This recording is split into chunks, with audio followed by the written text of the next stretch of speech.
चलिए, तो हम लोग इलेक्ट्रिक फील्ड के बारे में पढ़ रहे थे कि इलेक्ट्रिक फील्ड एक्चुअली में क्या होता था, और इलेक्ट्रिक फील्ड से रिलेटेड हम लोग एक क्वेश्चन को भी सॉल्व किए थे।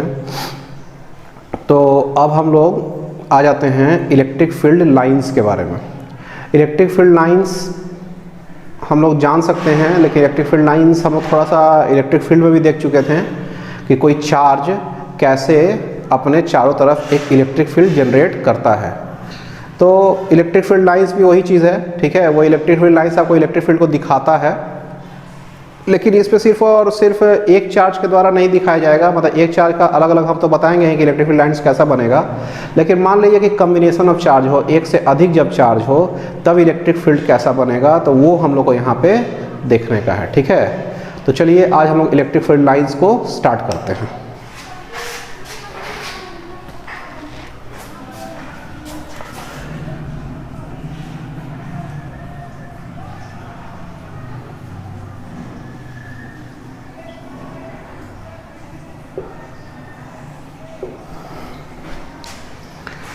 चलिए इसके बारे में हम लोग लिखते हैं।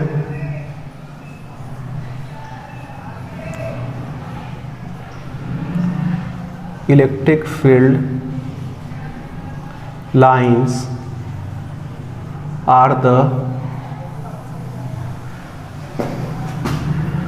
Field in are the electric field in the space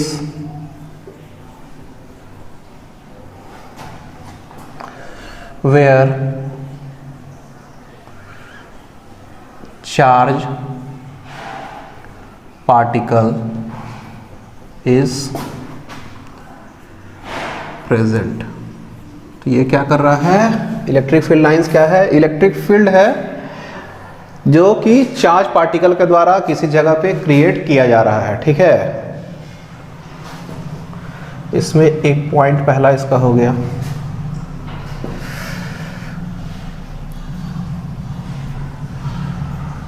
to find the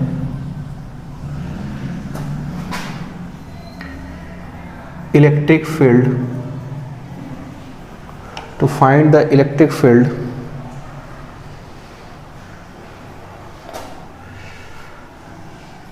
in a point we need to find the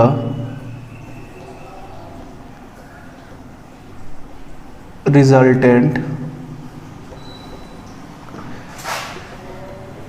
electric field।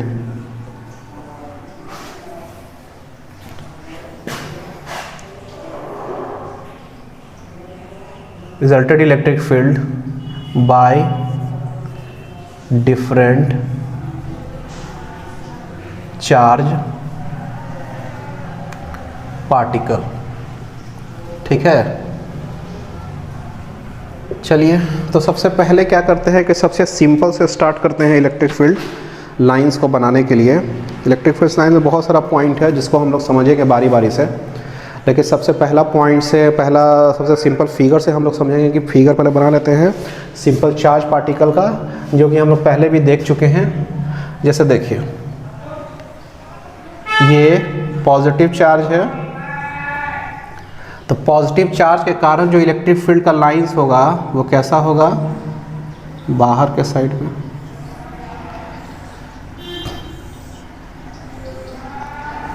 ऐसा, ठीक है।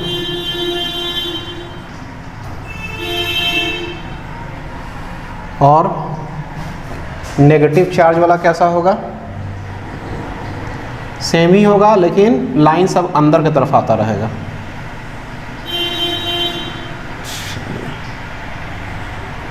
चलिए,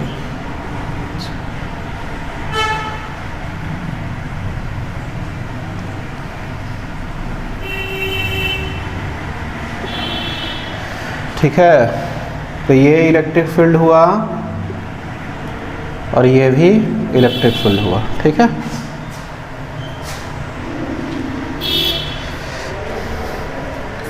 चलिए इसको उतारिए पहले, उसके बाद कुछ और बताते हैं। चलिए, तो ये आपको दिख रहा होगा कि इलेक्ट्रिक फील्ड लाइंस जो बन रहा है वो पॉजिटिव चार्ज के कारण बाहर की तरफ जा रहा है। इसको हम बताए थे कि ओरिजिनेटिंग है, ओरिजिनेटिंग,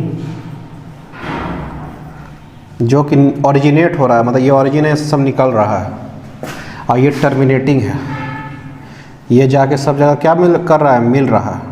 ठीक है, ये टर्मिनेटिंग हो गया। तो ओरिजिनेटिंग हो गया एक, टर्मिनेटिंग हो गया। अच्छा, अब क्या है कि एक चीज़ देखते हैं हम लोग कि हम लोग को इलेक्ट्रिक फील्ड का जो वैल्यू है वो हमेशा पता है कि वो एक्स स्क्वायर के इन्वर्सली प्रोपोर्शनल होता था, नीचे में उसके एक्स स्क्वायर आता था, यानी कि दूरी बढ़ने के कारण इलेक्ट्रिक फील्ड आपका घटता जाता है। ठीक है, ये बात तो पता ही है आप लोग को। तो यहाँ पे यदि देखा जाए कि इलेक्ट्रिक फील्ड घट रहा है कि बढ़ रहा है, वो कैसे देखेंगे। जैसे मान लीजिए कि एक छोटा सा चार्ज, एक छोटा सा एरिया लेते हैं। ठीक है, डेल्टा एन छोटा सा एक एरिया ले लेते हैं। ठीक है, ये एरिया से इलेक्ट्रिक फील्ड तो यहाँ से ही पास करता जाएगा, इलेक्ट्रिक फील्ड पास यहाँ से भी कर रहा होगा। ठीक है, अच्छा, ये एरिया लिए, ये मान लिया कि यहाँ से यहाँ तक क्या है, कुछ दूरी है। यहाँ से मान लीजिए कि यहाँ तक दूरी क्या है, x1 है। ठीक है, अब सेम एरिया लेते हैं हम लोग थोड़ा दूरी पे, सेम एरिया, डेल्टा ए अभी भी है, सेम एरिया है, लेकिन यहाँ पे जो इलेक्ट्रिक फील्ड आएगा वो क्या आएगा, थोड़ा कम आएगा। तो ये दूरी आपका क्या हो गया, यहाँ से यहाँ तक का दूरी का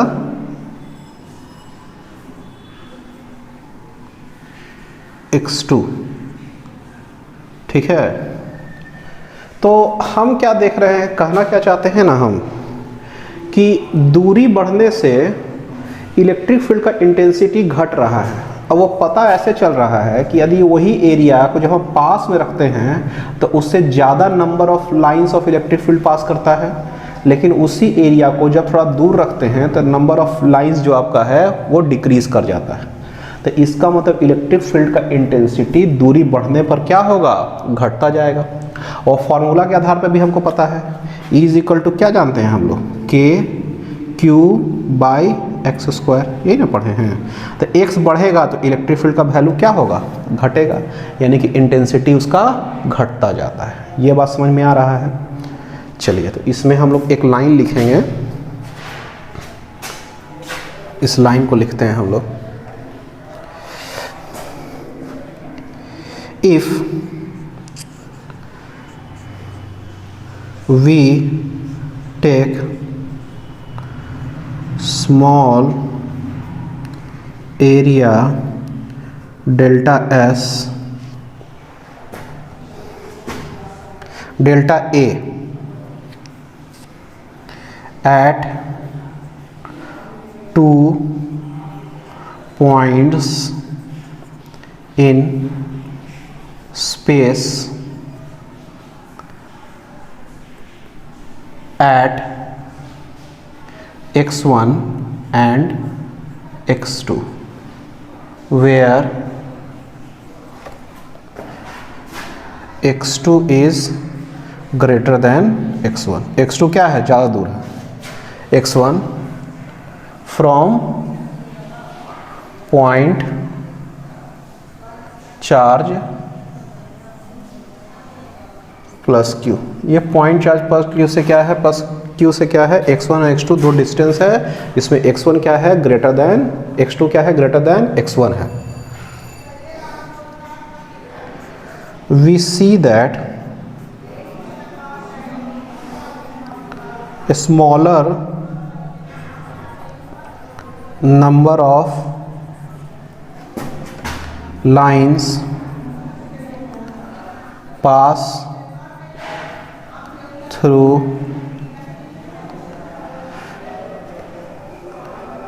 area delta A at x1 at x2 and larger lines pass through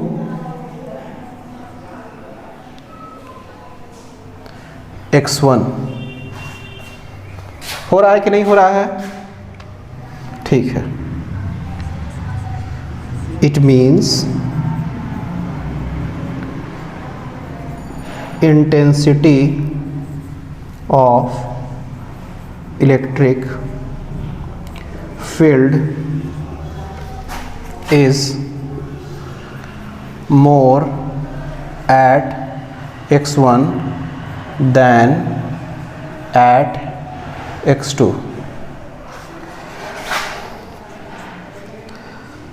These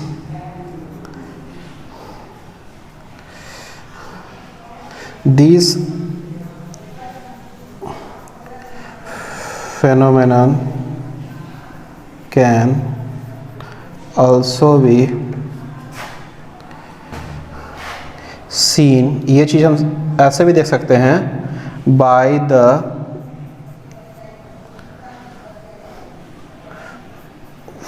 formula of electric field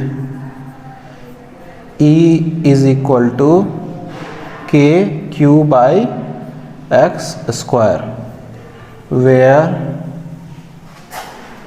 if x increases E decreases। चलिए इसको उतारिए तो फट से। चलिए कुछ पॉइंट और लिखेंगे हम लोग अभी। इसको मिटा रहे हैं। अब देखिए कि हम दो चार्ज का अलग अलग तो ले लिए थे, अब इलेक्ट्रिक फील्ड लाइन सभी हमको और देखना है। जैसे देखिए, एक मान लीजिए पॉजिटिव चार्ज रहे और एक यहाँ पे रहे नेगेटिव चार्ज, ठीक है। तब इलेक्ट्रिक फील्ड लाइंस कैसा बनेगा?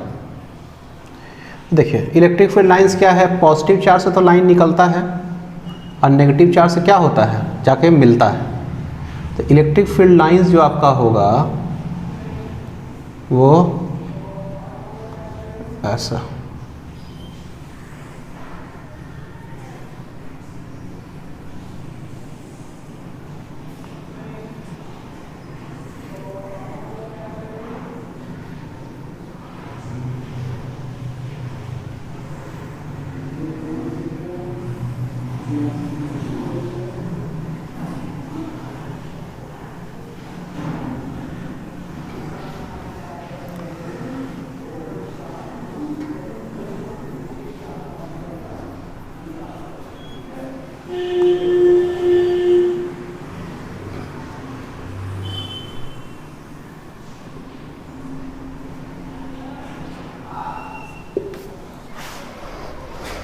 इसको बनाइएगा, इसमें और हम ऐड कर दे रहे हैं और अच्छे से फिगर बना दे रहे हैं।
चलिए इसको बनाइए पहले। अब देखिए, अब क्या है, ये इलेक्ट्रिक फील्ड लाइंस को हम लोग देख रहे हैं। तो इलेक्ट्रिक फील्ड लाइंस को जब हम यहाँ पे आपको निकालना है तो एक्चुअली करना क्या पड़ेगा ना हमको, कि हमको टेंजेंट बनाना पड़ेगा। जैसे मान लिया कि इस पॉइंट पे इलेक्ट्रिक फील्ड निकालना है, तो इलेक्ट्रिक फील्ड जब यहाँ पे निकालना है तो इलेक्ट्रिक फील्ड लाइन के क्या करना है, हमको एक टेंजेंट बना देना है। ठीक है, तो ये टेंजेंट आपको बताएगा कि इलेक्ट्रिक फील्ड का डायरेक्शन किधर है। समझ में आ रहा है बात? तो ये इलेक्ट्रिक फील्ड का डायरेक्शन बता रहा है। जैसे मान लिया कि यहाँ पे इलेक्ट्रिक फील्ड आपको निकालना है, तो इससे क्या करेंगे, एक हम टेंजेंट बना देंगे। ये टेंजेंट हो गया। टेंजेंट इलेक्ट्रिक फील्ड लाइन पर जो टेंजेंट बनाएंगे तो वो रिजल्टेंट इलेक्ट्रिक फील्ड का डायरेक्शन देगा। यहाँ पे मान लीजिए इलेक्ट्रिक फील्ड कहीं भी आपको बताना है, तो यहाँ पे इलेक्ट्रिक फील्ड बताना है, तो इससे एक टेंजेंट बना दीजिए। तो ये टेंजेंट क्या हो गया, रिजल्टेंट इलेक्ट्रिक फील्ड हो गया। ठीक है, तो देखिए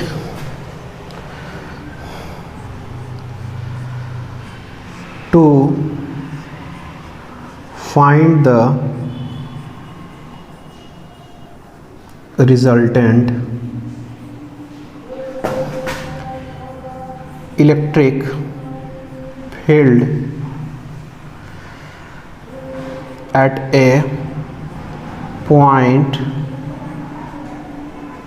to find the resultant electric field at a point, we need to draw tangent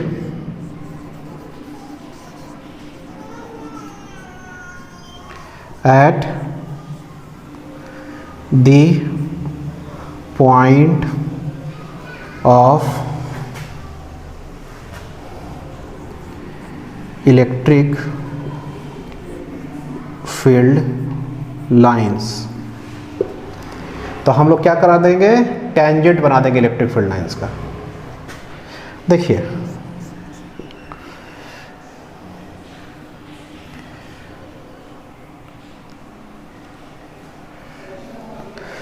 तो this tangent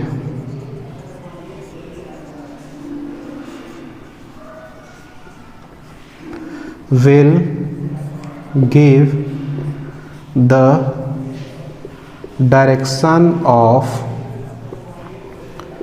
resultant electric field at that point। समझ में आ रहा है? चलिए अब क्या है कि ये जो रिजल्टेंट इलेक्ट्रिक फील्ड जो आ रहा है वो आ कैसे रहा है, इसके बारे में हम लोग थोड़ा देखते हैं। देखिए हो क्या रहा है, इसमें हो क्या रहा है कि जब यहाँ पे आपको इलेक्ट्रिक फील्ड निकालना है ना, जैसे मान लीजिए यहाँ पे इलेक्ट्रिक फील्ड आपको निकालने का, तो ये रिजल्टेंट इलेक्ट्रिक फील्ड का टेंजेंट क्या बता रहा था। जैसे मान लीजिए कि यहाँ पे इसको छोड़ दिए, इसी को हम आ जाते हैं, तो यहाँ पे रिजल्टेंट इलेक्ट्रिक फील्ड जो आ रहा है वो ऐसा आ रहा है। ठीक है, तो ऐसा आने के पीछे कारण क्या है कि ये जो इलेक्ट्रिक फील्ड है हो सकता है कि ऐसा इलेक्ट्रिक फील्ड प्रोड्यूस कर रहा हो। ठीक है, E1, ये E1 बना रहा हो, इसको ऐसे लिखते हैं। यहाँ पे इलेक्ट्रिक फील्ड क्या बना रहा होगा, ये E बाई पॉजिटिव चार्ज, और ये जो इलेक्ट्रिक फील्ड बना रहा हो E माइनस।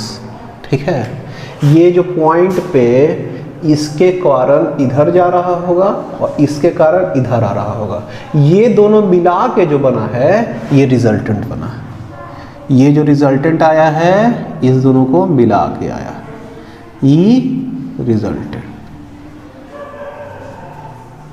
तो रिजल्टेंट इलेक्ट्रिक फील्ड जो है वो आपका कहाँ से आएगा, इसी दोनों चार्ज के कारण आएगा। तो ये चार्ज इधर साइड में इलेक्ट्रिक फील्ड बनाया होगा, ये वाला इधर बनाया होगा, तब है ना मिलकर रिजल्टेंट कहीं यहाँ पे बीच में बना होगा। तो इस टाइप से इलेक्ट्रिक फील्ड डिसाइड होता है। यदि मान लीजिए कि दो चार्ज है, दो से अधिक चार्ज भी रहा होता, 5, 6, 7, 8 चार्ज रहा होता, और आपको कहीं पे इलेक्ट्रिक फील्ड निकालना होता तो आप उस पॉइंट पे सबके द्वारा जो इलेक्ट्रिक फील्ड जो क्रिएट कर रहा है सबको उसको बनाने थे उसी पॉइंट पे, और वो सबको जो मिला के जो बनेगा वो रिजल्टेंट इलेक्ट्रिक फील्ड होगा। और ये जो पूरा जो इलेक्ट्रिक फील्ड का जो लाइन है ना वो सब रिजल्टेंट इलेक्ट्रिक फील्ड का लाइन है। यहाँ पे इस पॉइंट पे इसके कारण जो इलेक्ट्रिक फील्ड बना है उसका रिजल्टेंट है। यहाँ पे ऐसे है तो ऐसे करते करते सबको जब मिलाया गया है रिजल्टेंट को तब ये लाइन जाके बना है। ये बात समझ में आ रहा है? इसमें भी उसमें भी या किसी और में भी हर में इसी तरीका से ये होगा। तो इसके बारे में हम लोग लिखते हैं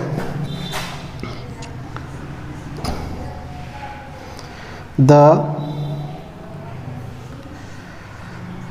resultant electric field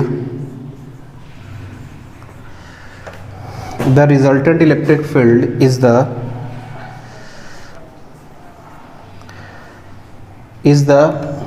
vector sum. देखो ये इलेक्ट्रिक फील्ड ये भी दोनों वेक्टर है, तो ये वेक्टर वाला जो इलेक्ट्रिक फील्ड है इसको ऐसे वेक्टर का साइन दे दीजिए, इससे वेक्टर का साइन। ये रिजल्टेंट इलेक्ट्रिक फील्ड क्या है? वेक्टर है एक तरह का। तो इसमें जब भी क्वांटिटी को इसको लिखेंगे तो वेक्टर के साथ लिखेंगे। The resultant electric field is the vector sum of two electric field, vector sum of two electric field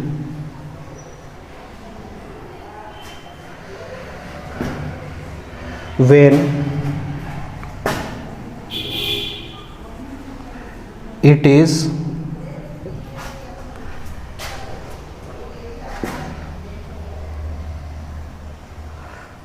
नहीं, when it is नहीं,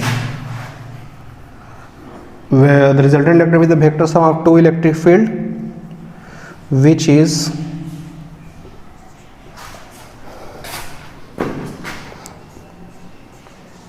produced by the two charge particle। आ रहा है बात समझ में? चलिए उसके बाद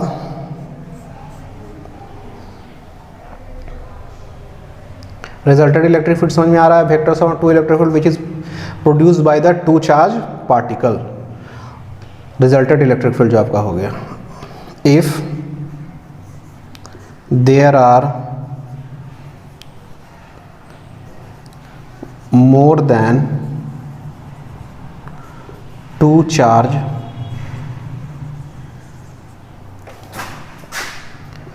in a space, the resultant electric field will be the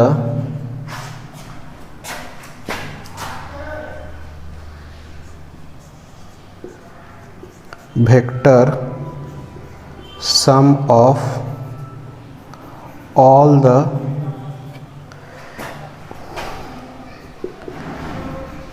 individual electric field.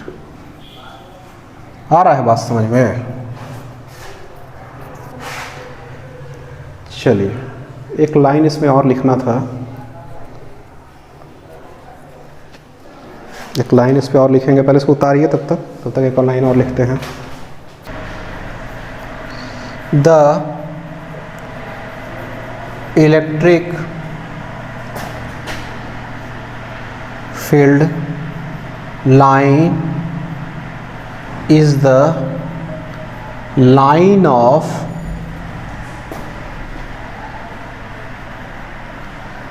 Resultant electric field by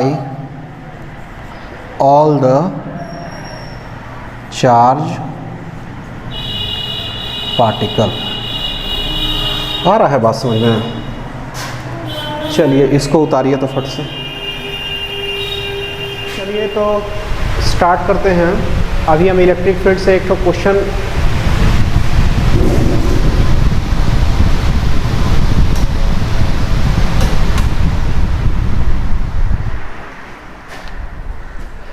चलिए तो स्टार्ट करते हैं हम लोग। अब इलेक्ट्रिक फील्ड से रिलेटेड एक क्वेश्चन को सॉल्व करेंगे और एक आध क्वेश्चन हम लोग कूलम्स लॉ से सॉल्व करेंगे, ठीक है। तो सबसे पहले इलेक्ट्रिक फील्ड से जो क्वेश्चन है उसको बनाते हैं हम लोग। क्वेश्चन को पहले लिख लिया जाए। क्वेश्चन को लिखते हैं हम लोग।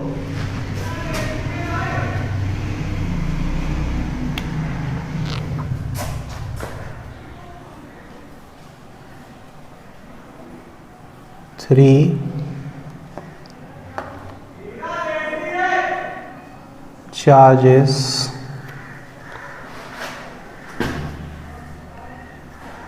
each equal to Q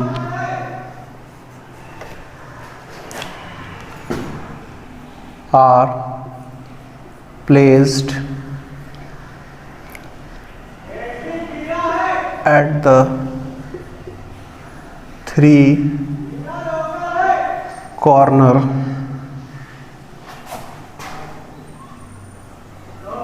of a square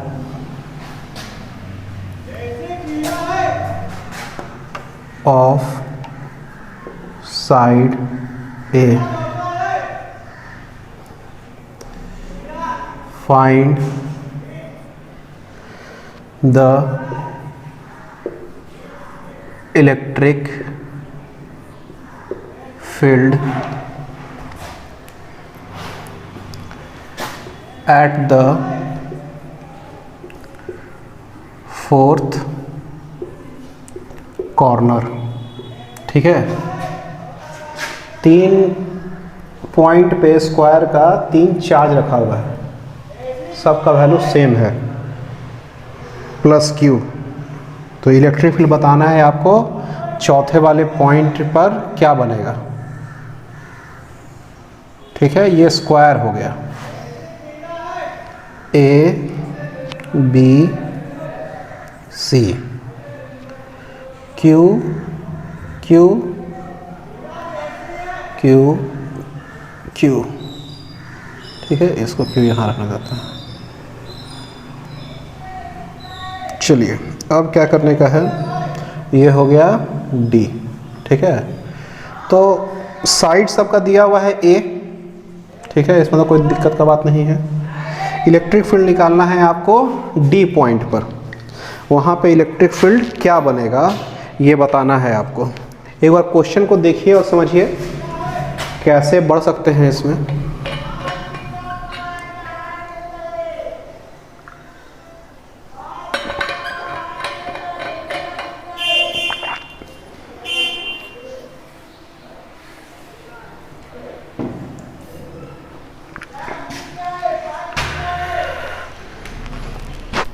अब देखिए कि Q चार्ज है, A दूरी है, तो ये जो इलेक्ट्रिक फील्ड यहाँ जो बनेगा वो बनेगा E, यहाँ पे बनेगा EC और यहाँ पे बनेगा EB। यहाँ पे 3 ठो इलेक्ट्रिक फील्ड बन रहा है A, B और C के द्वारा, ठीक है। अच्छा, तो इसको तो जोड़ना पड़ेगा, नेट इलेक्ट्रिक फील्ड निकालना है ना, तीनों को थोड़ी लिखना है, तीनों को जोड़ के बताना है और उसका डायरेक्शन कहाँ पे होगा ये बताना है हमको। तो देखिए EA और EB, EA और EC दोनों का दोनों दूरी A पे है इस पॉइंट से, तो दोनों का इलेक्ट्रिक फील्ड का वैल्यू सेम होने वाला है। जब दोनों इलेक्ट्रिक फील्ड जब सेम होगा तो इलेक्ट्रिक फील्ड एक इधर जा रहा है कि इधर जा रहा है, दोनों एकदम 20 से जाएगा। जिस लाइन से EB जा रहा है वही लाइन से EA और EC का रिजल्टेंट जाएगा। तो EA और EC का रिजल्टेंट हम इसी डायरेक्शन में ले लेंगे और EB को साथ में जोड़ देंगे तो रिजल्टेंट इलेक्ट्रिक फील्ड निकल जाएगा। समझ में आ रहा है बात क्या कह रहे हैं। EA और EC को जब जोड़ा जाएगा तो वो रिजल्टेंट इलेक्ट्रिक फील्ड EB के साइड में होगा और EB तो इसी साइड में है ही, तो रिजल्टेंट इलेक्ट्रिक फील्ड ये दोनों का प्लस EB वो नेट इलेक्ट्रिक फील्ड हो जाएगा इधर, ठीक है। तो चलिए सबसे पहले EA को निकाल देते हैं। EA क्या है, Q/4 pi epsilon not a square. ठीक है कि नहीं है? अच्छा, यही वैल्यू किसका हो जाएगा? EC का। E और EC का वैल्यू सेम है। अच्छा, EB का वैल्यू कितना होगा?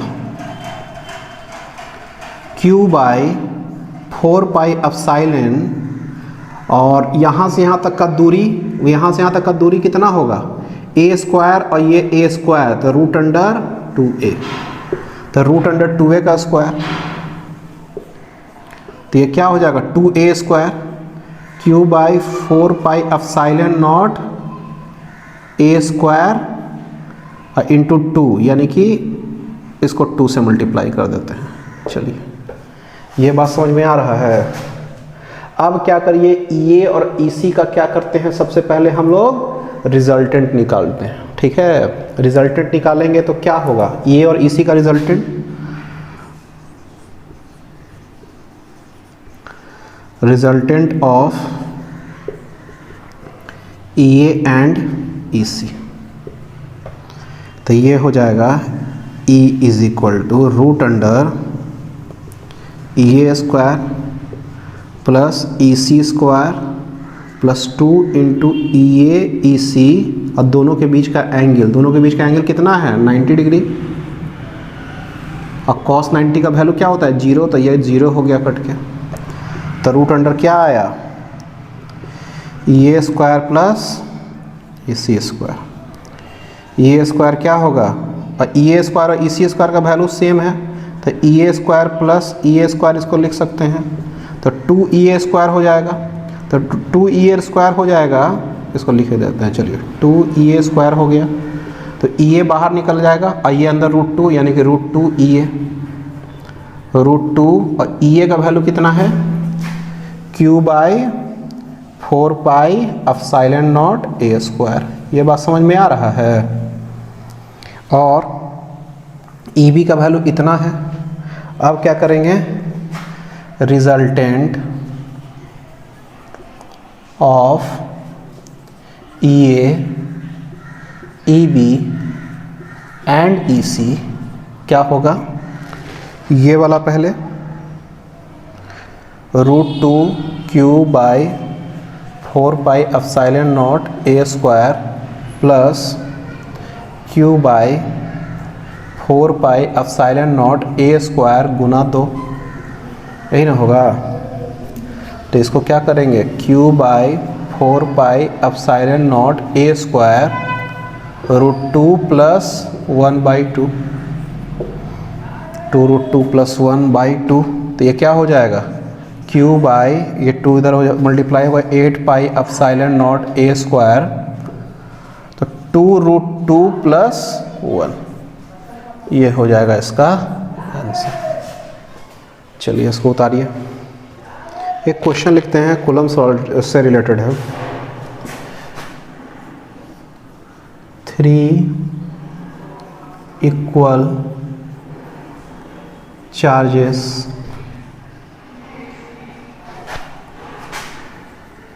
each having magnitude of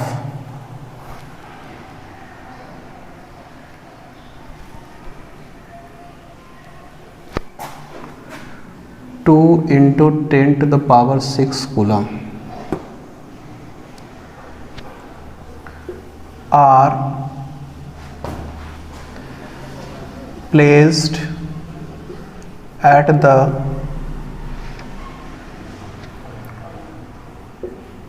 three corners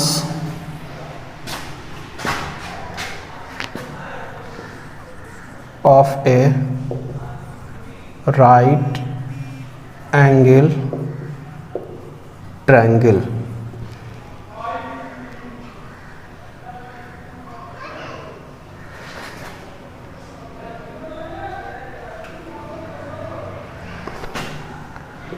Of sides 3 centimeter.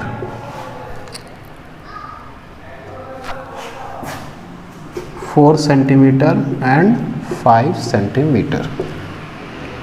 find the force on the find the force on the charge, find the force on the charge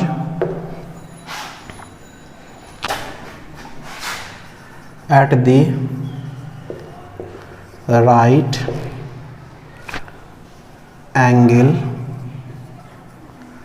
corner.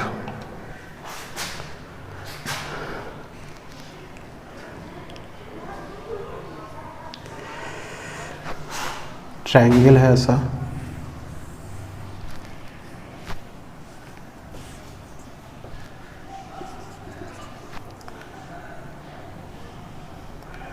F1 F2 3 centimetre 5 centimetre 4 centimetre A B C। चलिए इसको बनाइए तो।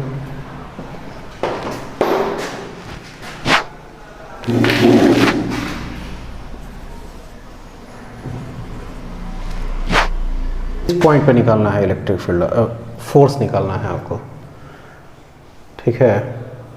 और ये दोनों side पे क्या रखा हुआ है, 3 इक्वल चार्ज है, मैग्नीट्यूड इतना पृथ्वी है, find the force on the charge of the right hand corner. यहाँ पे निकालना है और तीनों पे क्या क्या दिया हुआ, plus Q plus Q plus Q रखा हुआ है, ठीक है।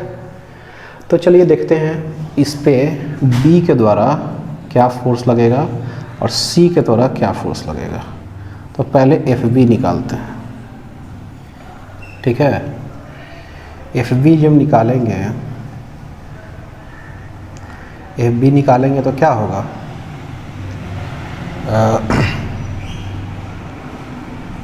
एफ बी निकाला जाए, F B is equal to हो जाएगा 1/4 पाई एप्सिलॉन नॉट, और Q यहाँ भी है, Q यहाँ भी है, Q यहाँ भी है, ठीक है।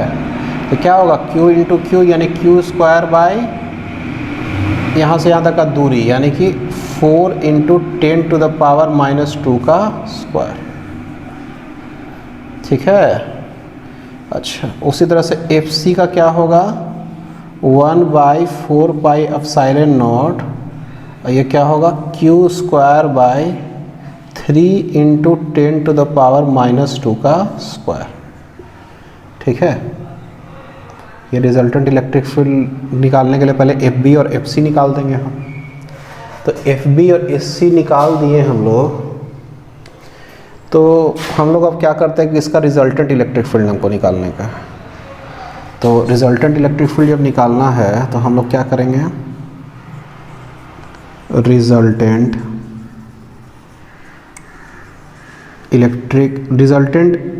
Electric force of FB and FC at A is F net is equal to FB square plus FC square plus 2 FB FC cos 90, दोनों के बीच का एंगल 90 डिग्री है ना, cos 90 0, तो root under F B square plus F C square, ठीक है।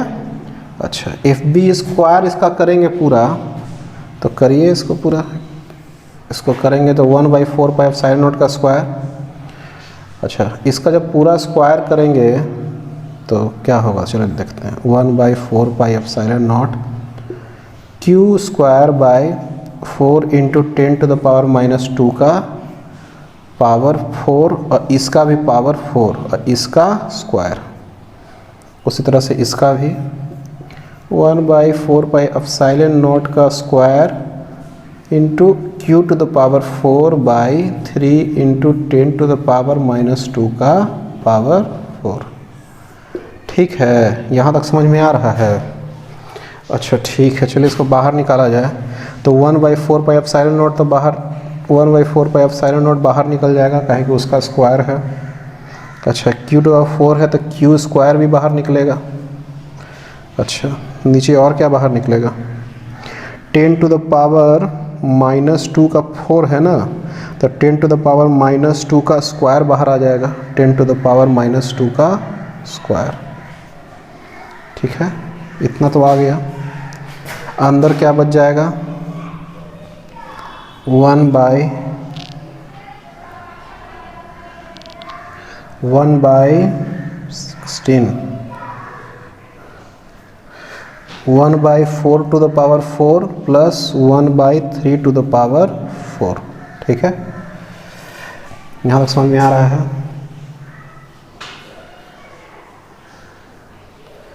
ठीक है, तो इतना बच रहा है इसका। तो चलिए इसको हम लोग को कैलकुलेट करना पड़ेगा कि कितना आएगा। चलिए ऊपर में कर देते हैं इसको, q²/4πε0 10 टू द पावर -2 का स्क्वायर, और ये क्या हो जाएगा 16। अब इसका कैलकुलेट करना पड़ेगा, इसको देखते हैं। इसको डायरेक्टली हम वैल्यू निकाल देते हैं, कैलकुलेट कीजिएगा आप लोग। 16 का स्क्वायर 0, ये आएगा 0.00390 प्लस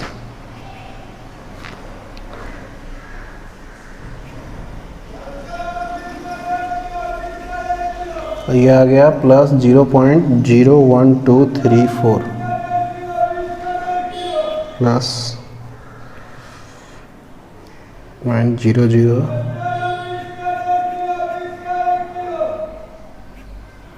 इसका आंसर आएगा 0.127। q²/4πε0 10 to the power -4 into 0.127, 1.27 into 10 to the power 3 into q²/4πε0। ठीक है, इतना इसका आंसर आ रहा है। इसको देखिए थोड़ा सा,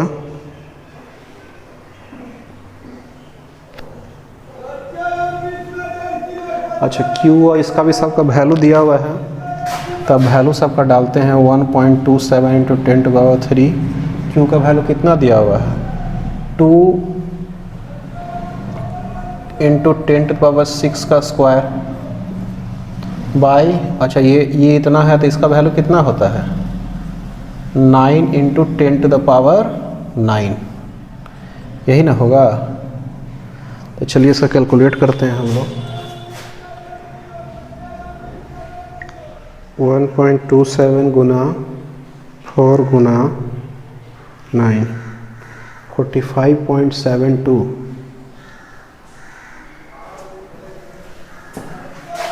45.72, 12, 21, 22, 24, तो बहुत बड़ा अमाउंट आ गया। एक सेकंड देखते हैं।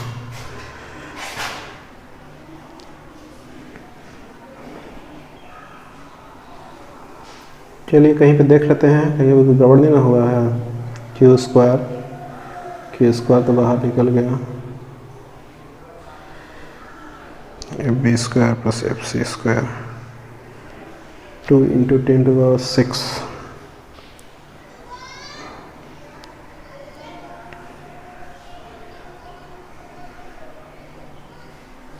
2 इंटू 10 टू द पावर 6 ही ना है, 10 टू द पावर -6 है।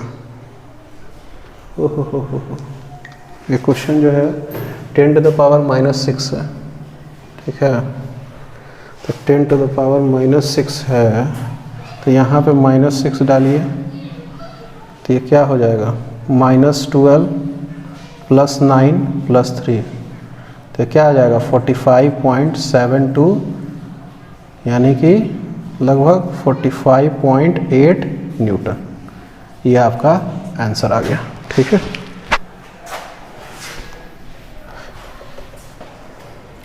चलिए इसको उतारिएगा जल्दी से। चलिए एक क्वेश्चन को और बनाया जाएगा।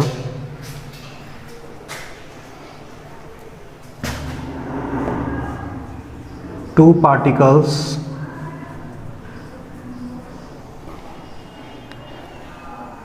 A and B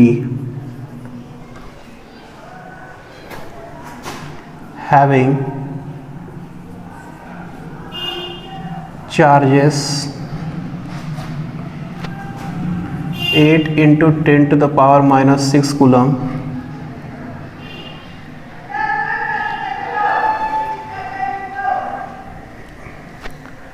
and minus 2 into 10 to the power minus 6 coulomb respectively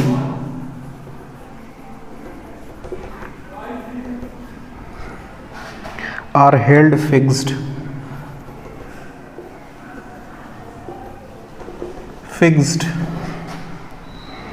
with a separation of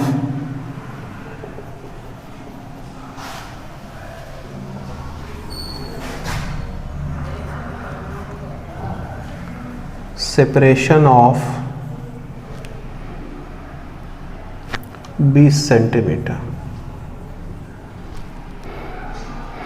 Where should a third charge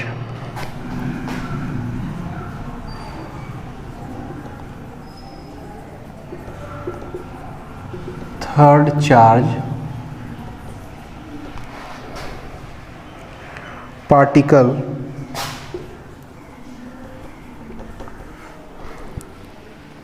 be placed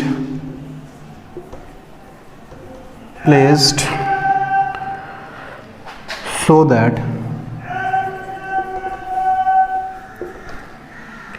it does not experience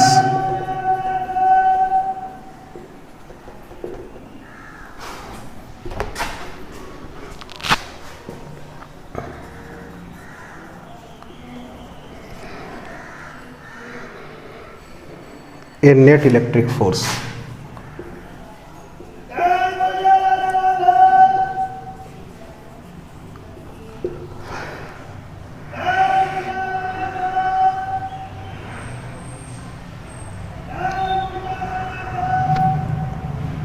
charge particle है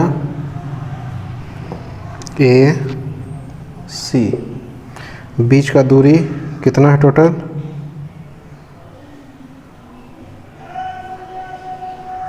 अच्छा, ए और बी है, उसको ऐसा स्ट्रेट लाइन बनाते हैं. A B दोनों के बीच का दूरी 20 सेंटीमीटर. ठीक है. तो तीसरा पार्टिकल जो C है वो कहाँ रखा जाए?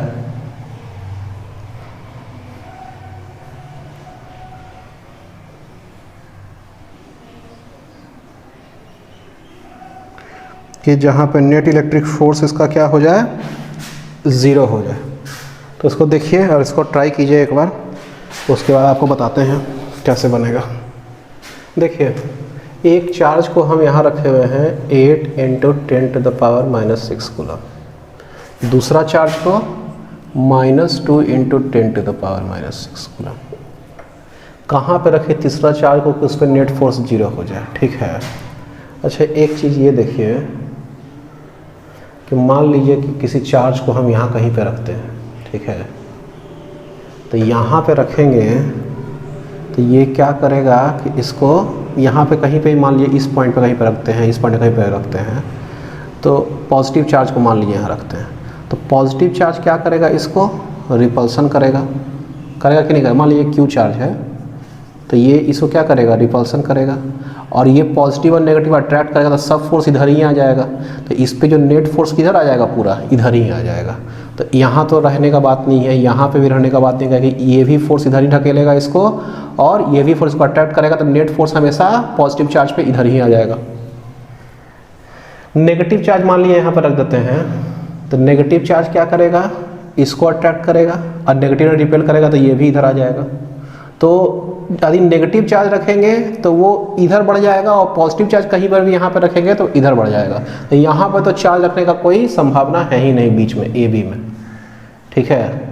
ये वाला ऑप्शन तो खत्म हो गया. अब कहाँ रखा जाए चार्ज? चार्ज रखने के लिए मान लीजिए कि यहाँ पे हम एक लाइन बढ़ाते हैं प्लस क्यू हम यहाँ चार्ज रख देते हैं। तो अब प्लस क्यू और प्लस क्यू क्या करेगा, रिपल्सन करेगा, ये इसको इधर ढकेलेगा और ये क्या करेगा, इसको अट्रैक्ट करेगा। तो देखिए एक को ढकेल रहा है, एक को अट्रैक्ट कर रहा है, तब नेट फोर्स यहाँ पे 0 हो सकता है। अच्छा ये ज़्यादा वैल्यू वाला चार्ज है, तो लेकिन यहाँ पे दूरी इसीलिए इसको ज़्यादा बढ़ा दिया है यहाँ से। आदि मान लीजिए प्लस क्यू को हम इधर भी रख सकते थे, इधर भी रख सकते थे। इधर हम क्यों रखें, क्योंकि ये चार्ज ज़्यादा है, तो चार्ज ज़्यादा है, ज़्यादा दूरी रहेगा तो ये चार्ज कम यहाँ पे फोर्स लगा पाएगा इधर वाला, और ये वाला ज़्यादा फोर्स लगा पाएगा इधर वाला, तभी ना नेट फोर्स 0 होगा। आदि मान लिया कि यही प्लस क्यू चार्ज को हम यहाँ रख देते हैं, तो प्लस क्यू रिपल्सन, तो ये वाला ज़्यादा मैग्नीट्यूड का चार्ज है ना, तो रिपल्सन वाला फोर्स बहुत ज़्यादा हो जाता है और ये जो अट्रैक्ट करता बहुत कम रहता, तो इसीलिए काम नहीं करता। हमको प्लस क्यू का चार्ज इधर ही रखना पड़ेगा x दूरी पे। ये बात समझ में आ रहा है आप लोग को, कैसे x दूरी पे इस चार्ज को रखें, ठीक है। चलिए अब उस पे देखते हैं कितना फोर्स लगेगा A। अच्छा इसको मान ले C पॉइंट मान लेते हैं, तो force on C by A का जो वैल्यू होगा वो क्या होगा, Q इंटू क्यू, यानी कि 8 into 10⁻⁻6 into Q by 4 pi epsilon not. इसका यहाँ से आता का दूरी कितना है 20 सेंटीमीटर, और ये x, तो 20 इसको भी 1 सेंटीमीटर मानते हैं, तो 20 प्लस x सेंटीमीटर को किसे बदल देंगे 10⁻⁻2 में। आ रहा है बात समझ में। चलिए अब देखिए force on C by A, ये कौन सा फोर्स होगा, ये रिपल्सिव फोर्स होगा ना, ये रिपल्सिव फोर्स हो गया।